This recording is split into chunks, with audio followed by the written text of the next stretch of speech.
Hey, what's up everybody? Thanks for clicking on the video. This is David Pendleton, and now I'll be covering the Valley of the Dead tournament. This is going to be the Pro Division qualifying round walkthrough. If you're new to the channel, welcome. Please hit that subscribe button.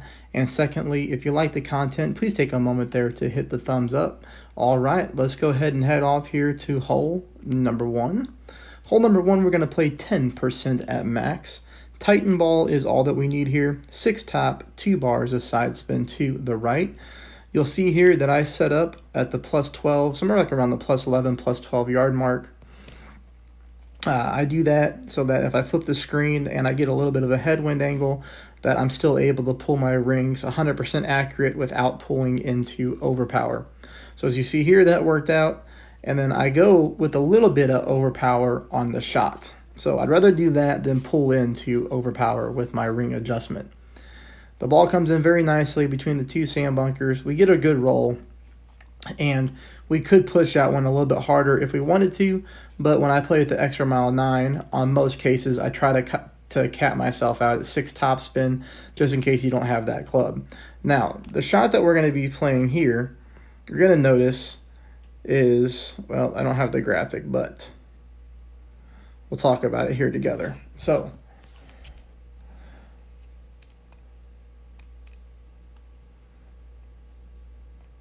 we have 5.3 mile per hour wind. And you see here that I moved it exactly 4 rings.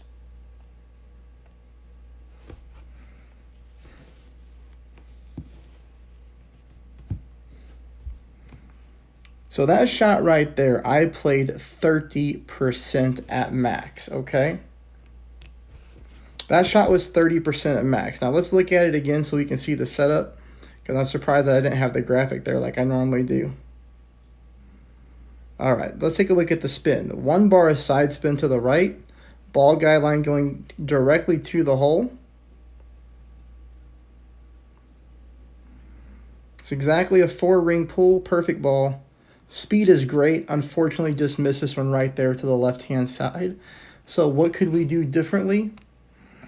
Well, we could try to pull that 0.2 more, so we could add 0.2 to our max at 30 adjustment. That's what I would do. So I would play at 30% at max and then add 0.2 to the adjustment. That'll take us to hole number 2. Now, hole number 2, there's a couple ways you can play it in this wind angle. You can use a navigator, and then you can go with a minimum distance quarterback shot at 0 to 10% elevation. You'll have to practice it to do it. I would slightly favor a 1201 pull angle if you do that shot, because on this hole, you could miss the rough, hit the fairway, and send a flyer, which is why I am playing this shot right here. I'm going to go ahead and play at 10% at mid. And then you're going to see the spin adjustments that we go with here. A little bit over 1 bar of backspin, so like 1.3 back, combined with about 1.5 right. Now I've got the ball guideline going through the hole, as you can see here. And then my setup spot is, take a look at the white ring. It's almost up against the sand line, but not quite. There's a little bit of rough between the end of my white ring and the sand line, and there's a little bit of rough between my white ring and the fairway line that I'm bouncing over. So that makes that a pretty easy reference point.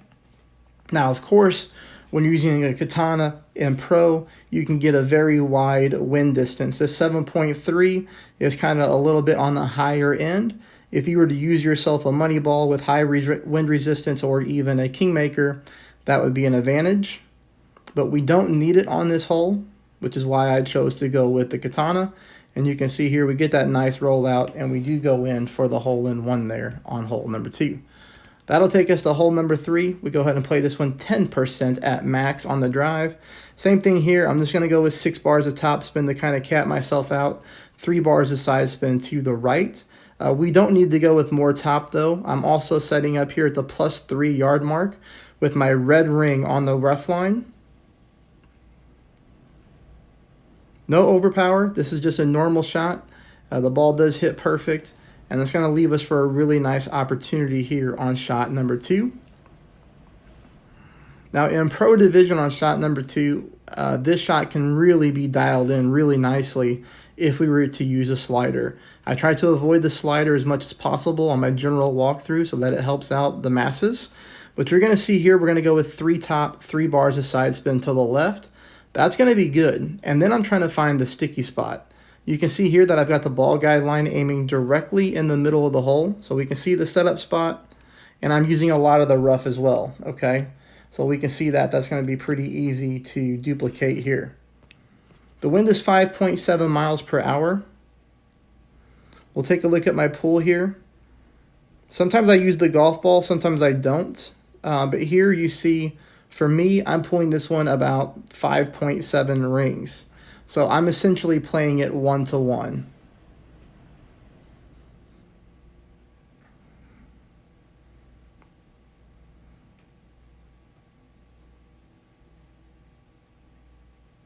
Man, and we leave this one, I mean, right at the pin. The speed is perfect, so the 3 top, 3 left is really good. As far as the 1-to-1 goes with the P2 ball, that's typically, that's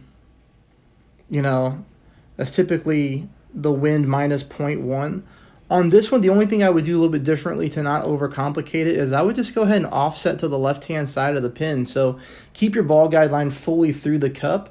Just put it on the left-hand side of the cup, so left-hand side of the flag stick, and that ball should drop there for a nice albatross on hole number 3. Hole number 4, 10% at max. The only thing I want you to change on this one is to use 1 bar a side spin to the left instead of 2. Here you're going to see I set up with 2 bars a side spin to the left. And then we are going to need the ball guide line to go significantly through the pin on this hole as well. So you're going to see that I redo the top spin.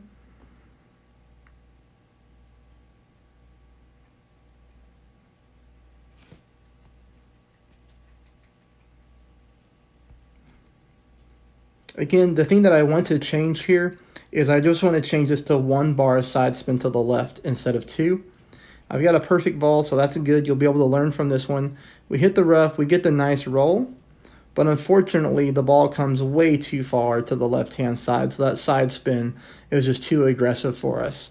So again, 1 bar side spin, the top spin speed was really good, and then hopefully you can get that one into the hole. All right, we're going to go with the P3 ball here. Now again, this is a situation to where if you wanted to use a berserker, right? So a wind 1 power 5 ball would be great. If you're using money balls, you could easily go with something like a snow globe. That's going to be wind 0 power 5 because you do get the opportunity to drive green here. This is a situation where I am going full top spin on my extra mile 9. Again, a power 5 ball would be even better. Here, we got the ball guide line going down like center left-hand side of the fairway, maybe dead center now that I redid it. And then I make my elevation pull.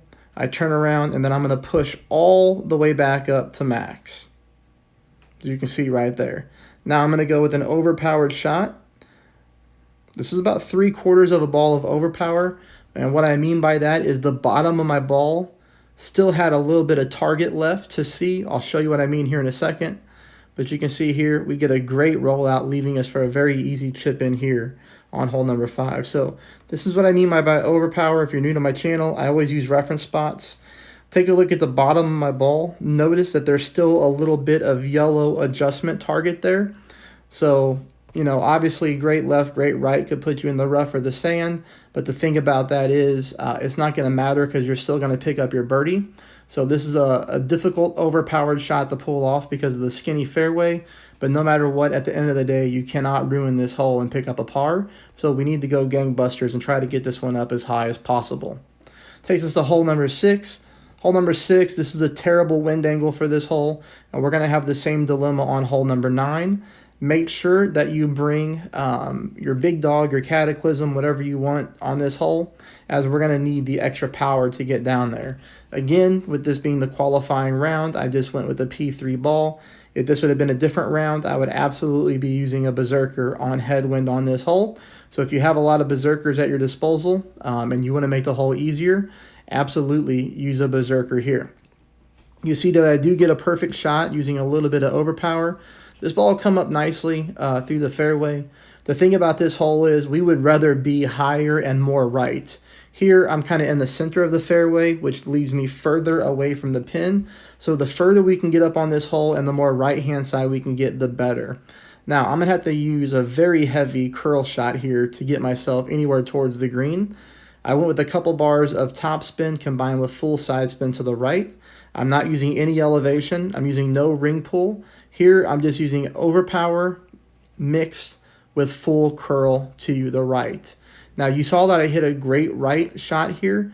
That was intentional. I was not trying to hit perfect.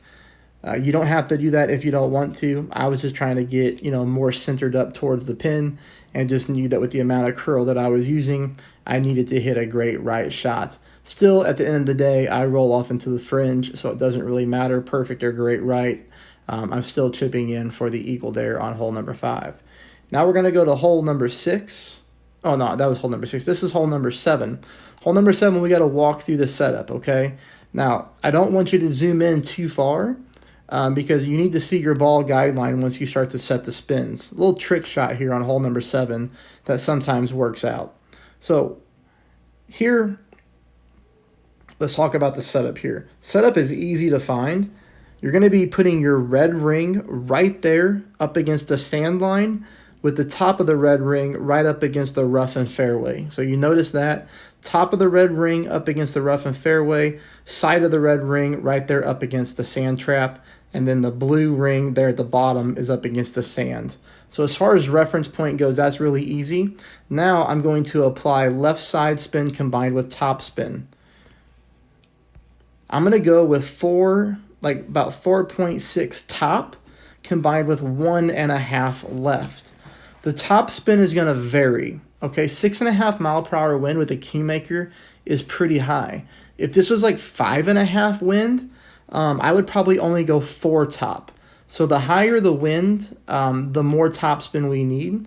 But I would say this is probably at the max end of the top spin that we're going to need. Now from here, we're just going to make our pull, which is going to be 1-to-1. So we're going to try to pull this one 6.5 rings. I know my ring pulls throw some people off because sometimes I use the golf ball as my marker, and then sometimes I use the take shot orange part as my marker. If you're watching me, you really shouldn't be counting the rings that I pull, because if I'm not pulling the rings that I pull in the video, I'll tell you what to do differently. But some people get thrown off on my pulls because they think that I'm using the golf ball every time when I don't. It all depends on camera angle if I use the golf ball or the take shot.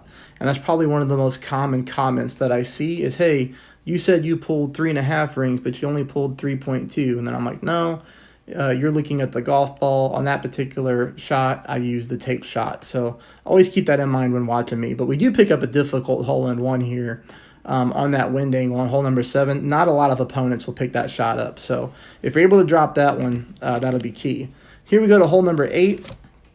Hole number 8, we're going to go ahead and go with 6 top combined with 1 bar of side spin to the left. Again, if I wasn't making the video and I had an extra mile 9, I would probably push it harder than what I'm doing right here. But if you have an extra mile 9 and you want to follow along, then just go ahead and use 6 top, because we're very close to getting shot number 2 to drop. Here, the same type of overpower as I used on one of the previous holes. I'm using enough overpower until there's still a little bit of my yellow target there at the bottom. We have a lot of fairway to work with here. Unless you hit a really nasty great left, you're going to be fine. But again, either way, you really can't par this hole. We're just trying to get in thorn range. So my shot here is played 20% at mid. I would like you to try 30% at mid. So again, my shot here is 20% at mid. Unless you're using slider, then obviously you can do like a fringe check or something like that. But if you're not, take note here. Again, this shot you're seeing the replay on is 20%. And I'd like you to bump it up to 30. And you'll see why, because I do miss this one just to the right-hand side, but I don't miss it by a whole lot. And then when you do the math through the app, if we were just to add a few decimal points of pull to that shot, another 10%, then that ball would have probably dropped for the eagle there. That'll take us to hole number 9. Again, like I said, a nasty wind angle for this hole. So we're going to be using the left side of the fairway. If this was a different round, I would be definitely using a berserker here as well. But we're going to go full top, 1 bar right side spin. I don't have to pull elevation. This is pretty much a direct headwind shot for the most part. I'm using just a little bit of OP until the bottom of my ball breaks the adjustment zone. I need some water or something. All right. So here, it comes in nicely, but again, a berserker, we could have got further down on the fairway, which would have been an advantage. So we're going to have to do with the same thing that we did on hole 6. We're going to be using pretty much max right-hand curl on this shot, but this time I do get to go with a little bit of backspin as I'm playing a little bit higher up on the fairway. But again, no elevation, just pick a spot, use that curl, shoot. Here I am trying to hit perfect.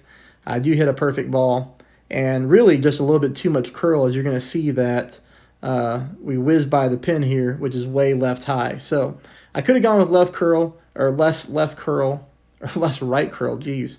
That would have been fine, but really, I wasn't planning on picking up an albatross here on that wind angle whatsoever. -14, and I felt like I struggled. I'll be curious to see how you all do, and that is it for the qualifying round. Have a great day, everybody. Thanks.